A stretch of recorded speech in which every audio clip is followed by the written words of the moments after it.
Hey guys, welcome back to my channel and welcome if you're new. So in today's video I'll be showing you guys how to enable dark mode in Snapchat. So if that is something you are interested in, stick around for the rest of the video. So first things first, you want to ensure that you launch Snapchat, after which you would need to click on your profile icon that is in the top left of the screen.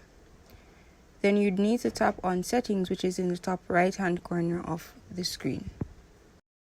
So once that is completed, you would be redirected here, and you simply need to scroll down until you see app appearance. And once you do find app appearance, you'd simply need to click on it. So as you can see, there are three options here: match system, always light, and always dark.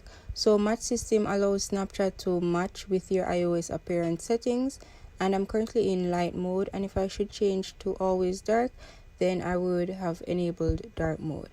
And that pretty much changes all of my Snapchat interface into a dark mode.